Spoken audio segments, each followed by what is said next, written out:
आज हमारे द्वारा आपको भोजस्य औदार्यम महाराज भोज की उदारता के बारे में जो कक्षा 12 के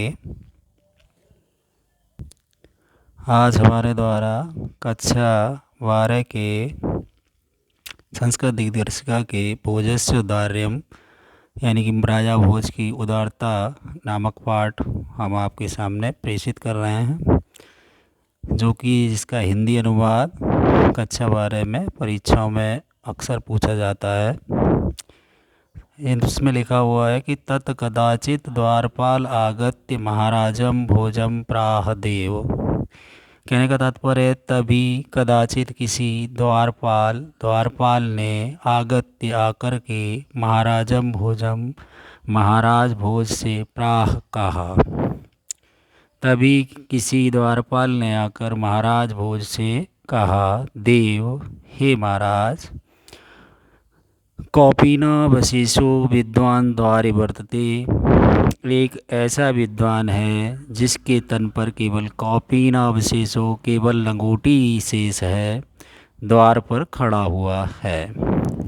यह कहते हुए राजा प्रवेशयति प्राह। महाराज भोज ने उस द्वारपाल से कहा, प्रवेश कराओ। प्रवेशयति प्रवेश कराओ, प्राह ऐसा कहा।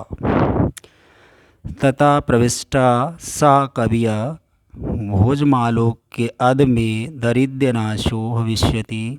तथा तभी प्रवेश होकर सा उस कवि ने महाराज भोज को आलोक्य देखा अध में और कहा कि अब मेरी दरिद्र नाश हो, मेरी दरिद्रता यानी गरीबी का नाश हो जाएगा भविष्यति, ऐसा सोचा।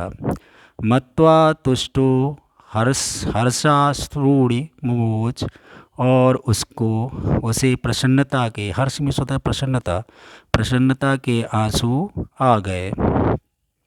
राजा तमालोक के प्राह।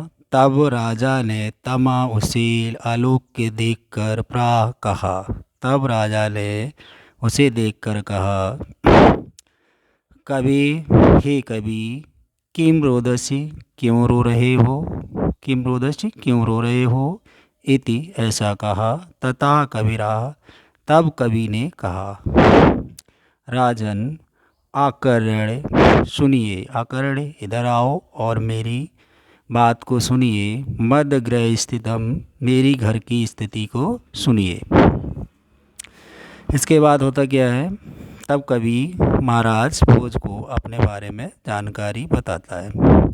अये लाजानुच्चई पथि बचना माकर्णे गृहिणी, शिशो कर्णो यतनात् सुपहितवती दीन वदना। मयि क्षीणो पाए यदक्रंत दृशावश्रुबहुले, तदंतशल्यम मे तुमसि पुनरुदमुचितः। अये लज्जानुच्चे पथि, किसी पथिक ने रास्ते में लाजानुच्चे ऊंचे सुर से, लाजा बोलते हैं खीलों को ले लो। बचना माकर्णे गृहिणी, ऐसा मेरी पत्नी के कानों में आवाज़ पड़ी।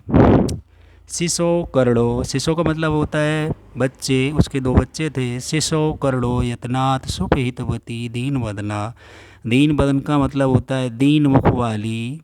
गृहिणी, मेरी स्त्री ने, मेरी पत्नी ने, सुपहितवती अच्छी तरह से, शिशो कर्णो बच्चों के कानों को बंद कर लिया। मैं छीड़ो पाए, मैं छीड़ उपाय वाला व्यक्ति। यद क्रंतम दृशा बश्रुबहुले, मेरी आँखों से आंसू बहने लगे।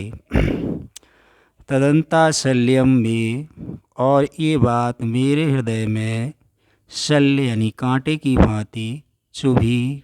तुमसि पुनरुद्धरमुचिता, आप ही इसका निवारण करने में सहायक हो। कहने का तात्पर्य है, किसी पथिक ने रास्ते में तेज आवाज़ में कहा कि खीले ले लो। यह आवाज़ सुनकर मेरी गृहिणी ने अपने दोनों बालकों के कानों को प्रयत्नपूर्वक अच्छी तरह से दीन मुख वाली गृहिणी ने बंद कर लिए। और मैं छीड़ उपाय था और करता भी क्या, मेरी आँखों में आंसू आ गए। तदंता शल्य में तुमसी, ये आंसू मेरी आँखों में कांटे की भांति चुभ रहे थे, आप ही इनका उद्धार करने में समर्थ हो।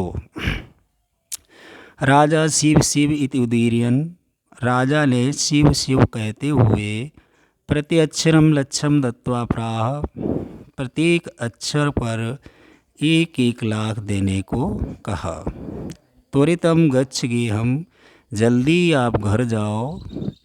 त्वद्गृहिणी खिन्नावर्ती, त्वद्गृहिणी तुम्हारी पत्नी, खिन्ना का मतलब यहाँ दिया गया है दुखी होगी। अन्यदा भोजा, अन्य किसी दिन महाराज भोज ने श्री महेश्वरम नमितुम, श्री महेश्वरम का मतलब है भगवान शंकर को, नमितुम नमस्कार करने के लिए शिवालय गच्छत, शिवालय गए। तदा कोपि ब्राह्मणा, तभी किसी ब्राह्मण ने राजन शिव सन्निधो प्राह देव, राजा के समीप आकर के कहा, हे महाराज। फिर कहता है अर्धम दानव वैरिणा गिरज्या प्रदम शिव से आर्तम, देवत्वम जगती तले पुरहरा भावे समुन्नमीलिति, गंगा सागर अंबरम शशिकला नागाधिपा क्षमातलम, सर्वज्ञ तत्वधीश्वर त्वमगत त्वां मां तु विच्चाटनम। किसी दूसरे दिन जब महाराज भोज श्री शंकर को नमन करने के लिए शिवालय गए, तभी किसी ब्राह्मण ने आकर राजा के समीप कहा, अर्धम दानव बैरिणा, दानवों के वैरी अर्थात भगवान विष्णु, गिरजाप्यर्दम, आधा भाग शंकर जी का दानवों के वैरी विष्णु ने ले लिया अर्थात भगवान विष्णु ने, और आधा शरीर जो थी पार्वती जी ले गई। शिवस्य आर्तम, इस प्रकार से भगवान शंकर का देवत्तम, देवलोक में, जगती तले और पृथ्वी लोक में, पुरहरा भावे समुन्नमीलिति, दोनों जगह पर पुरहरा भावे समुन्नमीलिति, दोनों जगह पर भगवान शंकर का अभाव हो गया।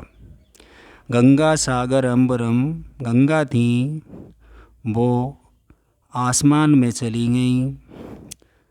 शशिकला नागादीप क्षमातलम, गंगा सागरम, गंगा सागर में चली गई। अंबरम शशिकला, चंद्रमा आसमान में चला गया। नागादीप क्षमातलम, और जो काले नाग थे बासुकी नाग, वो पाताल लोक को चले गए। सर्वज्ञ तत्वधीश्वर त्वमगत, और जो सभी तत्व थे वो आप में विराजमान हो गए। त्वां मातु भिक्षाटनम, और मैं आज भी दर दर भिक्षा मांग रहा हूँ। ऐसा कहकर राजा तुष्टा तस्मै प्रत्यक्षरम लक्ष्यम ददो, राजा ने प्रसन्न होकर के प्रत्येक अक्षर पर 1-1 लाख मुद्राएं दे दी। अन्यदा राजा समुपस्थिताम सीताम प्रहा, अन्यदा किसी दूसरे दिन राजा के समीप सीता से कहा, राजा ने उपस्थित सीता से कहा, यानी राजा ने अपनी पत्नी सीता से कहा, देवी, हे देवी, प्रभातम वर्णयति, प्रभात का वर्णन करिए। सीता प्राह, तब सीता ने कहा, बिरला बिरला स्थूलास्तारा कला विसज्जना, मन इव मुने सर्वत्रैव प्रसन्नं भूनवः, अपसरित च ध्वान्तं चित्तात् सत्तामिव दुर्जना, व्रजति च निशा क्षिप्रम लक्ष्मीर्नुद्धामिनी भव। बिरल बिरला, यदा कदा, यानी कि जहाँ कहीं पर स्थूला तारा, बड़े बड़े तारे दिखाई दे रहे हैं, कला विवि सज्जना, जिस प्रकार से सज्जन लोग कलयुग में दिखाई दे रहे हैं। मन की मन मुनियों की तरह प्रसन्न है, सर्वत्रैव हर जगह पर, प्रसन्नम भूनभा, और भू का मतलब पृथ्वी है, नभ आकाश, प्रसन्न दिखाई दे रहा है यानी कोमल दिखाई दे रहा है। अपसरित च ध्वांतम, अंधकार नष्ट होता जा रहा है। चित्ता सत्तामिव दुर्जना, जिस प्रकार से दुर्जन लोग जल्दी से अपने धन को व्यय कर देते हैं, नष्ट हो जाते हैं। ब्रजति च निशा, और रात्रि समाप्त होने वाली है। क्षिप्रम लक्ष्मी रनुद्धा मीनावि, जिस प्रकार से जो उद्यम नहीं करते, जो मेहनत नहीं करते हैं, उनके पास से लक्ष्मी जल्दी ही चली जाती है। अगली बात कहते हैं, राजा तस्य लक्ष्यम दत्वा कालिदास प्राह। राजा तस्य, तब राजा ने लक्ष्यम दत्वा 1,00,000 रुपये दिए, प्रत्येक अक्षर पर नहीं दिए, इस पूरे एक छंद पर उन्होंने 1,00,000 रुपये दिए। तब उन्होंने कहा कालिदासम प्राह, तब उन्होंने कालिदास से कहा, सखे हे मित्र, तुमपि प्रभातम वर्णय इति, आप भी प्रभात का वर्णन करिए। तत् कालिदासा प्राह, तब कालिदास ने कहा, अभूत प्राची पिंगा रसपतिरिव प्राप्य कनकम, अभूत हो गई है प्राची पूर्व दिशा, पिंगा गुलाबी, रसपतिरिव प्राप्य कनकम, रसपतिरिव बोलते हैं चंद्रमा को, चंद्रमा प्राप्य प्राप्त हो गया है, कनकम सोने की भांति दिखाई देने लगा है। कहने का तात्पर्य, जैसे जैसे सुबह हो रही है वैसे वैसे चंद्रमा भी स्वर्ण की तरह चमकने लगा है। गतस्य छायश्चंद्रो, चंद्रमा की छाया भी विलुप्त हो रही है, जा रही है। बुद्धजन ये वो ग्राम्य सदस्य, जिस प्रकार से बुद्धजन का मतलब होता है विद्वान लोग, अब गांव से छोड़कर बाहर जा रहे हैं।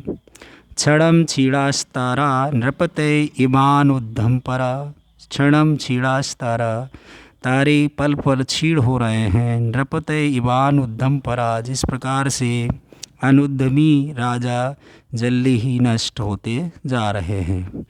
नदीपा राजनते, जिस प्रकार के तेल के बिना दीप शोभित नहीं हो रहे हैं, यानी कि दीप प्रकाश नहीं दे रहे हैं, उसी प्रकार द्रविड़ रहिता नाम भी गुणा, द्रविड़ रहित कहने का मतलब है बिना धन के नाम भी गुणा, गुण भी शोभायमान नहीं हो रहे हैं। जिस प्रकार से कहा जाए कि विद्वान व्यक्ति के पास अगर धन न हो तो वो भी उसके गुण छुप जाते हैं। राजा तितुष्टा, राजा अति प्रसन्न हुए। तस्मय प्रत्यक्षरम लक्ष्यम ददो, और इस पर भी उन्होंने प्रत्येक अक्षर पर 1,00,000 रुपया दिया। तो धन्यवाद। ये था आपका भोजस्व औदार्यम यानी कि महाराज भोज की उदारता से संबंधित चैप्टर। आशा करते हैं कि आपको ये समझ आएगा। धन्यवाद।